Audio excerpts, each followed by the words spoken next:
រៀបសួរបងប្អូនសូមស្វាគមន៍មកកាន់ Channel Sleuk Teuy នៅថ្ងៃនេះខ្ញុំសូមបង្ហាញជូនបងប្អូនអំពីរបៀបធ្វើជ្រក់ត្រសក់ស្រូវជ្រក់ត្រសក់ស្រូវនេះគឺមានរសជាតិជូរអែមស្រួយឆ្ងាញ់មែនតើ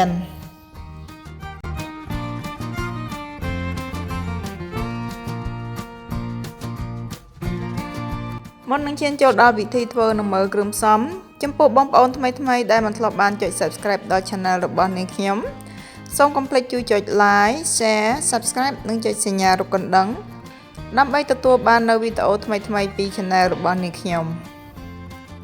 ចំពោះគ្រឿងផ្សំនៅពេលនេះនាងខ្ញុំចែកចេញជា2ដំណាក់កាលទី1មានដូចជាត្រសក់ស្រូវខ្ចីចំនួន1គីឡូក្រាមទឹកចំនួន1លីត្រហើយនិងអំបិលចំនួន50ក្រាមរីឯគ្រឿងផ្សំដំណាក់កាលទី2មានដូចជាទឹកកន្លះលីត្រស្ករត្នោត3ស្លាបព្រាបាយហើយនិងម្សៅស៊ុប1ស្លាបព្រាកាហ្វេ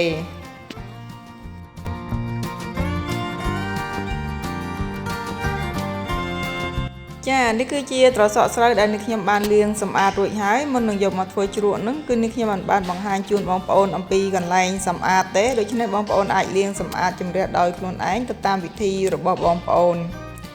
ជំហានបន្ទាប់គឺនាងខ្ញុំចាប់ផ្ដើមកាត់ត្រសក់ស្រូវស្ទាយនៃការកាត់ត្រសក់ស្រូវរបស់នាងខ្ញុំគឺនាងខ្ញុំប្រើពីរប្រភេទទី1គឺកាត់កង់ហើយទី2នឹងជ្រៀកជាដុំចង្វាមូលចានៅពេលដែលកាត់ត្រសក់ស្រូវបើសិនជាកាត់ទៅមានកន្លែងណាដែលស្អុយគឺសូមបងប្អូនកាត់ចោលទៅចាដូចត្រសក់ស្រូវដែលនាងខ្ញុំបានកាត់បង្ហាញមកមានត្រសក់ខ្លះគឺស្អុយដូច្នេះយើងត្រូវតែកាត់ចោលចំពោះទម្រង់នៃការកាត់ត្រសក់ដើម្បីធ្វើជាជ្រក់នោះបងប្អូនមានស្ទាយប្រភេទណាដែលល្អស្អាតជាងនេះខ្ញុំបងប្អូនអាចជ្រើសរើសតាមវិធីរបស់បងប្អូនទៅចុះក៏បានដែរនៅក្នុងការជ្រើសរើសត្រសក់ដើម្បីយកមកធ្វើជ្រក់គឺនេះខ្ញុំតែងតែជ្រើសរើសយកត្រសក់ដែលខ្ចីហើយស្រឡូនល្អចា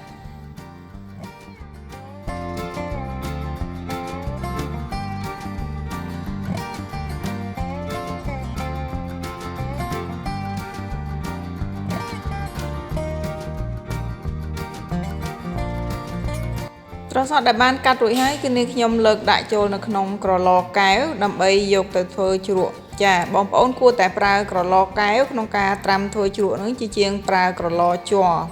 ពីព្រោះយើងនឹងត្រូវដាំទឹកក្តៅដើម្បីចាក់ចូលនៅក្នុងនេះបើសិនជាបងប្អូនប្រើក្រឡជ័រវាអាចធ្វើឲ្យប៉ះពាល់ដល់សុខភាពចំពោះត្រសក់1គីឡូគឺនាងខ្ញុំប្រើទឹកចំនួន1លីត្រដោយប្រើអំបិលចំនួន50ក្រាមឬក៏កន្លះខាំរួចហើយដាំឲ្យពុះចាក់អំបិលកូរនៅក្នុងទឹកដែលដាំពុះនឹងឲ្យរលាយអំបិលបិទភ្លើងបន្ទាប់មកបានលើកទឹកនឹងទាំងក្តៅចាក់ចូលនៅក្នុងត្រសក់ដែលយើងបានតម្រៀបទុកនៅក្នុងក្រឡកែវនឹងនេះខ្ញុំសូមបញ្ជាក់ជូនបងប្អូនថាត្រង់ចំណុចនេះទឹកនៅពេលដែលយើងដាំហើយបិទភ្លើងគឺយើងលើកយកមកចាក់នៅក្នុងត្រសក់យើងតែម្ដងចាមិនត្រូវទុកឲ្យត្រជាក់ទេគឺចាក់ទាំងក្តៅតែម្ដងបន្ទាប់មកគឺយើងទុកទឹកដែលបានចាក់ចូលត្រសក់នឹងឲ្យត្រជាក់ចាំយើងចាប់ដើមរៀបចំបិទក្រឡកែវធម្មតានៅពេលដែលយើងចាក់ទឹកដើម្បីត្រាំត្រសក់គឺត្រសក់តែងតែអណ្ដែតឡើងមកលើដូច្នេះដើម្បីសង្កត់ត្រសក់ឲ្យចុះទៅក្រោមហើយជ្រាបចូលជាតិជាមួយនឹងទឹកអំបិលបានល្អគឺនាងខ្ញុំប្រើថង់ច្រកទឹកដោយបិទមាត់ចិត្តដាក់សង្កត់នៅក្នុងក្រឡកែវជ្រក់នេះគឺនាងខ្ញុំទុកចំនួន2យប់ចានេះគឺជាជ្រក់ដែលទុកបាន2យប់ហើយយើងឃើញថាទឹកជ្រក់ឡើងរាងល្អក់ហើយត្រសក់របស់យើងក៏ប្រែពណ៌នៅពេលដែលទឹកជ្រក់ឡើងល្អក់នោះបញ្ជាក់ថាជ្រក់របស់យើងជូរហើយចានេះខ្ញុំបានស្រង់មកដុំដើម្បីភ្លក់មើលគឺថាជ្រក់របស់នេះខ្ញុំគឺមានរសជាតិជូរហើយ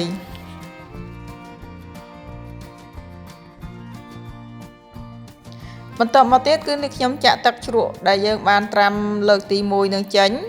យកតែសាច់ត្រសក់ទេគឺទឹកជ្រក់យើងមិនទុកទេចាជ្រក់នេះគឺនេះខ្ញុំដាក់នៅក្នុងកញ្ច្រែងសម្រាប់ឲ្យស្រស់ទឹកចាដោយយើងមិនបាច់លាងទឹកទេ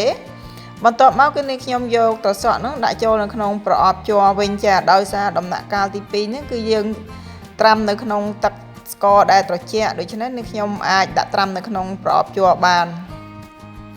ជំហានបន្ទាប់គឺការរៀបចំកូរស្ករដោយធ្វើជាទឹកដើម្បីដាក់ត្រាំត្រសក់ជាលើកទី2 នេះខ្ញុំប្រើស្ករត្នោតចំនួន3ស្លាបព្រាបាយបងប្អូនអាចបន្ថែមបរិមាណ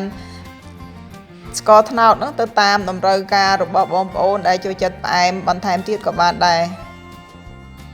ស្ករត្នោតនេះកូររហូតទាល់តែស្ករត្នោតហ្នឹងឡើងពណ៌ជើងអង្ក្រងបានន័យថាពណ៌ក្រហមល្អទើបនេះខ្ញុំចាក់ទឹកចូលម្ដងបន្តិចចាមិនចាក់ចូលទាំងអស់តែម្ដងទេបើសិនជាយើងចាក់ចូលទាំងអស់តែម្ដងនោះស្កររបស់យើងនឹងកកពិបាកនៅក្នុងការរំលាយ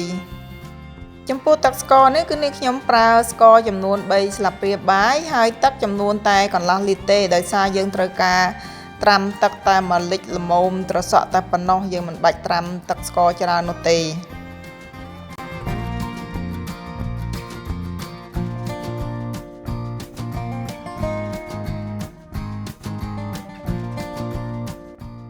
នេះខ្ញុំបានបន្ថែមម្សៅស៊ុបចំនួន1ស្លាបព្រាកាហ្វេបរិមាណនេះបងប្អូនអាចបន្ថែមទៅតាមចំណង់ចំណូលចិត្តរបស់បងប្អូនរួចហើយ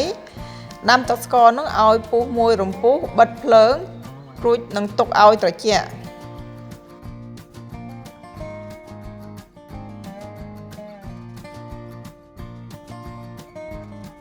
ទឹកស្ករនេះគឺយើងត្រូវទុកឲ្យត្រជាក់មុននឹងចាក់ចូលនៅក្នុង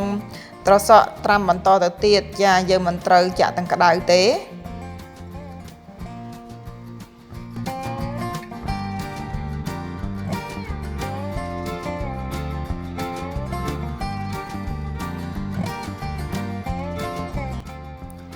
ចាបងប្អូនឃើញហើយទឹកស្ករដែលនាងខ្ញុំដាក់ត្រាំជាមួយនឹងជ្រក់ត្រសក់ហ្នឹងគឺមិនច្រើនទេគ្រាន់តែ1លីត្រត្រសក់តែប៉ុណ្ណោះបន្តត្រាំត្រសក់ហ្នឹងជាមួយនឹងទឹកស្ករចំនួន1យប់ទៀតចានេះគឺជាជ្រក់ត្រសក់ដែលនាងខ្ញុំបានត្រាំជាមួយនឹងទឹកស្ករចំនួន1យប់រួចមកហើយនាងខ្ញុំនឹងបើកជូនបងប្អូនមើលនាងខ្ញុំចង់បញ្ជាក់ជូនបងប្អូនថាការត្រាំត្រសក់នៅក្នុងទឹកស្ករហ្នឹងគឺយើងត្រូវទុកនៅសីតុណ្ហភាពធម្មតានៅក្រៅទូទឹកកកទេមិនមែនដាក់នៅក្នុងទូទឹកកកទេណាបងប្អូនសូមបញ្ជាក់កន្លែងនេះឲ្យច្បាស់កុំច្រឡំដាក់ចូលនៅក្នុងទូទឹកកកអីចាទាល់តែយើងត្រាំបាន1យប់ហើយចាំយើងលើកដាក់ចូលនៅក្នុងទូទឹកកកធ្វើបែបនេះទើបត្រសក់របស់យើងចូលជាតិជាមួយនឹងទឹកស្ករហើយមានរសជាតិជូរផ្អែមឆ្ងាញ់ល្មមចារួចរាល់ហើយជ្រក់ត្រសក់ជាមួយនឹងទឹកស្ករមានរសជាតិជូរអែមស្រួយឆ្ងាញ់មែនតែនដូច្នេះបងប្អូនគួរតែសាកល្បងមើលទៅតាមរូបមន្តរបស់នាងខ្ញុំសូមធានាថាពិតជាមានរសជាតិឆ្ងាញ់មែនតែនជ្រក់ត្រសក់នេះយើងអាចទទួលទានជាមួយនឹងត្រីអាំងសាច់គោងៀតឬក៏សាច់ក្រកក៏បានដែរចាពិតជាមានរសជាតិឆ្ងាញ់សូមអរគុណបងប្អូនចំពោះការតាមដានទស្សនាពីរបៀបធ្វើជ្រក់ត្រសក់ជាមួយនាងខ្ញុំនៅពេលនេះចំពោះបងប្អូនថ្មីដែលមិនធ្លាប់បានចុច Subscribe ដល់ Channel របស់នាងខ្ញុំសូមកុំភ្លេចជួយចុច Like Share Subscribe និងចុចសញ្ញារូបកណ្ដឹងដើម្បីទទួលបាននូវវីដេអូថ្មីពី Channel របស់នាងខ្ញុំនៅពេលនេះនាងខ្ញុំសូមអរគុណសូមជម្រាបលាជួបគ្នានៅវីដេអូថ្មីក្រោយៗជាបន្តទៅទៀត